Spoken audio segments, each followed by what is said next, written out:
to talk about the effects and the solutions of Brazilian inequality and the income gap. In Brazil, we can see that the richest 1% of the population own the same amount as the poorest 50%. This also means that the richest 10% basically own 40% of the country.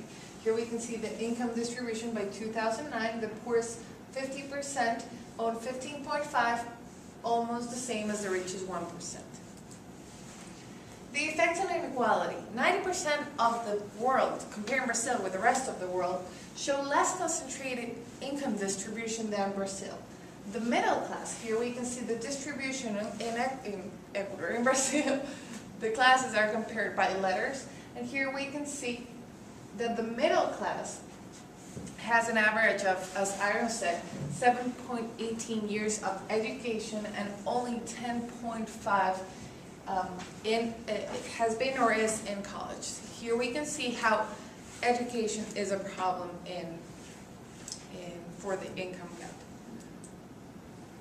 Also, the problems of inequality and the income gap is security. I know we've a lot heard of the favelas, the drug wars, and among the security index is among the worst in the world. It's in the top 20 of the homicide rate, and the number of prisoners increased more than 80% in the last 7 years, leading to a deficit in the penitentiary system. We also have heard about the favelas, and as I mentioned before, the drug wars. And it's funny because the growth of, for example, Rio de Janeiro is a negative 8%, but the growth of the population in the favelas in Rio de Janeiro is a positive 41%. Also, the major problem of the inequality is the lack of skilled labor. Brazil is ranked second in the world with having more trouble finding skilled workers.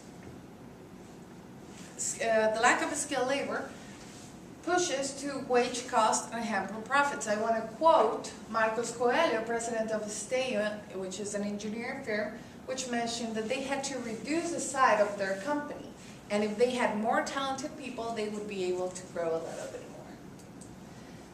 Now, what the government can do to reduce this inequality? The problem has programs as the PAC, which is investing in infrastructure, housing, transportation, and sanitation.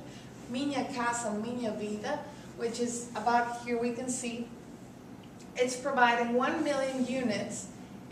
It's hoping to provide 1 million units of houses for people that live in the favelas, and Bolsa Familia, which is very important because it's a conditional cash transfer, which means they would give cash to below poverty families in exchange to have their kids in a school and their kids receive doctorate attention.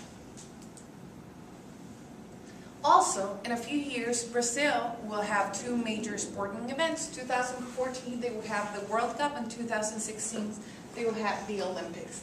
This is hoping to create jobs, increasing the flow of tourism, urban revitalization, investments in infrastructure, and more foreign direct investment, which hopefully will close the income gap and won't hinder economic growth. Thank you. Above the 4 minutes. Stop it.